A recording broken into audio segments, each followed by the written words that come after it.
And Damien Oliver dares to dream ahead of his last spring, and he's got a bit on his plate. This is Melbourne's 9 News with Peter Hitchener. Good evening, Tony Jones. Thanks, Pete. Hello again. Coming up next, why Werribee is a heck of a long way from Hong Kong for the Cox Plate favourite. Also, the racing dynasty dreaming of another Shock Cup run. And racing first up, and the Hong Kong train Romantic Warrior has retained favouritism for Saturday's Cox Plate, but its trainer is at odds with racing officials here. Danny Shum has had his charges based at the Werribee Quarantine Centre since early last month, but was today bemoaning the lack of facilities at the complex. I can't say I'm happy, but this is the only facilities I can use. In Hong Kong, we have a swimming pool, we have a walking machine.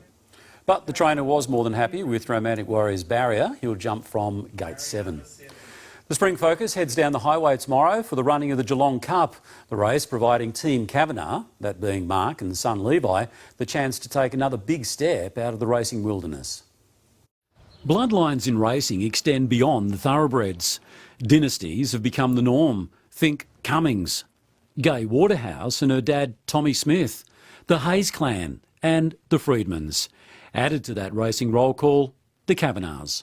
You can have your disagreements, but that's what makes it good. I mean, we've both got different ideas and we both bring them to the table and we reach a medium and it works for us. Levi Kavanagh is in a training partnership with his dad Mark, who has been known to crack the whip. Just to threaten us as kids with them. Behave. The stable has had a fair degree of success over the journey. Zipping coming back, but Maldivian wins it. Maldivian a length to Zipping. And this gelding, first immortal, could add a couple of trophies to the collection, starting with the Geelong Cup tomorrow, where the win could elevate him into the Melbourne Cup field. To actually work in partnership and both be trainers and have your first Group 1 for myself in my name would just be fantastic to be the Melbourne Cup. The Melbourne Cup is very much part of the Kavanagh story. Shocking added a chapter back in 2009. Shocking drawing away. It's shocking to win the Melbourne Cup from crime scene. But the stable's reputation was cruelled by the Cobalt scandal when Mark Kavanagh was banned, then cleared, but much of the damage was done. There's been a lot of stuff through the media, both positive and negative, and I think he just reached a time where he's happy to just let it all unfold and play out, and he can just sit back and run his own show. The rebuild is well underway, but Mark Kavanagh is now happy for Levi to be the face of the operation. Yeah, he's getting smarter at his old age. He only does what he wants to do now, which is good. So he doesn't like being in the limelight as much anymore. There's plenty of springs to come. Plenty of trophies to be had, although in size, this one, the Mount Gambier Cup, will take some beating. Why? Oh, when you're a small town, you've got to have a big cup, don't you? Tomorrow's Geelong Cup is considerably smaller.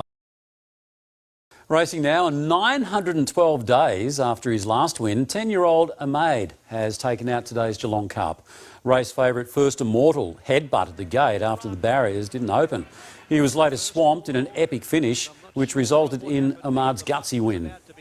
Magical Lagoon's kicking, First Immortal just in front. Sir Lucan's got the gap. Mr. Waterville, Amaid and more felons. What about this for a go?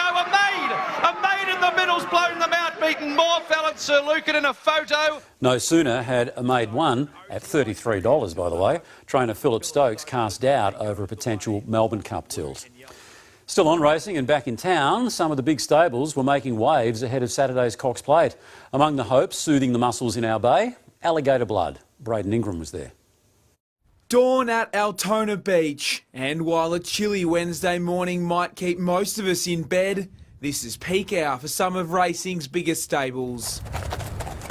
Runners from the Freedman, Waller and Waterhouse camps among those taking a dip, and with marvellous Melbourne as the backdrop, today's change of pace does wonders for horse and human. It's really good mental recovery as well. They seem to really enjoy themselves down here. It's a little bit of change in routine, and you take a breath, the horses take a breath. It's just a really nice change. As Gay Waterhouse's lieutenant, Beck Shanks, takes the reins on days like these, it's fair to say she's got her hands full. How many calls are you fielding from Gay? How does that work? I think I just felt my phone vibrate, so it's probably her. And she's dialed up some stable stars at this beach session, among them Gay's prized possession, Alligator Blood. the 7-time Group 1 winner in prime position to clinch the Cox Plate. I think Alligator's one of everyone's favourites, but he's definitely the picture-perfect racehorse for her. He's tough as nails and loves his work. You just can't work him enough. And if Beck's run of luck continues, the Alligator already has it in the bag. With him, a little bit superstitious, always try and wear green. I've always worn green when he wins Group 1s. So on Saturday you'll be wearing green then? Yeah, definitely, dark green dress.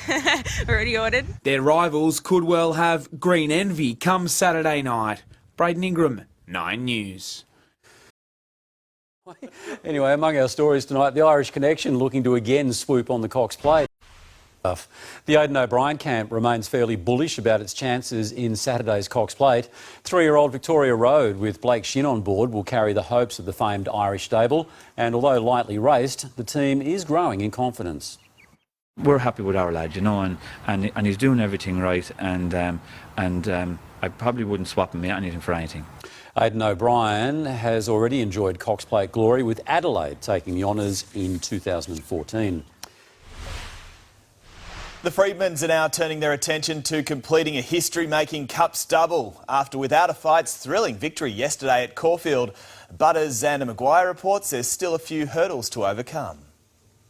He's the latest success story from one of racing's most famous families. Anthony Freedman already had 4 Caulfield Cups in partnership with brother Lee, but his first Cup triumph with son Sam was one for the history books. Pretty subdued in all his celebrations. You know, he's sort of had a lot of success in the past, and but he was thrilled. While he enjoyed the full flush of victory, Sam's celebrations were muted into the night. The trainer focused on a long spring ahead for his superstar. Honestly, you'd struggle to find a horse that's coping with racing as well as him. The 6-year-old is called Connor by staff after Conor McGregor, due to its Irish heritage and its name, Without a Fight. The nickname bestowed after he was moved from British trainers Ed and Simon Crisford to the Freedmans 12 months ago. And to add insult to injury for the Crisfords, it was their star West Wind Blows who was pipped on the line yesterday. Now Without a Fight's attention turns to redeeming a lacklustre 13th place in last year's Melbourne Cup. That will be the plan, and try and complete that double. The morning after the big win, jockey Mark Zahra has more than one reason for a headache. He has to decide, come the Melbourne Cup, whether he stays on Without a Fight or shifts his allegiance back to last year's winner Gold Trip. Zahra has declared his love for Gold Trip, but the Freedman team are hoping he'll stick with them. He made the call to ride this horse yesterday, obviously the right call, so we'll be hopeful that his loyalty will stick true. His breach of whipping regulations on the home straight of no concern to the Without a Fight team. He's got a Caulfield Cup now, so I'm sure it was worth it. Xander Maguire, 9 News. And it's family first for a top jock chasing a rare triple treat. This is Melbourne's 9 News with Peter Hitchener. Good evening. Now returning with sport, Tony Jones. If I hadn't seen the pictures, I'd swear you were telling a porky there, Pete. Anyway, good on him. Now, sport-wise, he's already a winner this spring, but Mark Zahra is sweating over a $1 million decision. Up next, the Star Hoop reveals just how far his Gold Trip will go. Also tonight, a place in racing folklore is on the line for champion jockey Mark Zahra on Saturday as he eyes a maiden Cox Plate. While it would round off an extraordinary 12 months for Zahra, it's his family who continues to steal the show. More from Braden Ingram.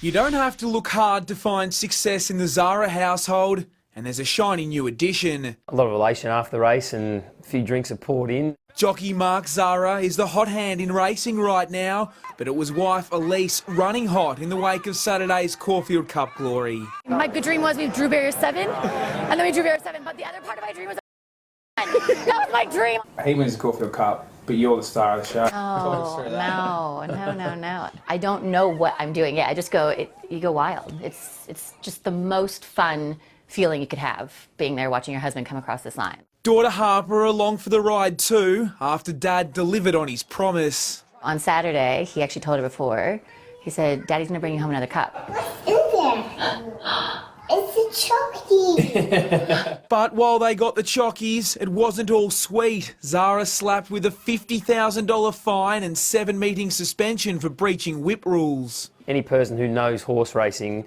and can read a race can watch that race and say, you know, that wasn't excessive.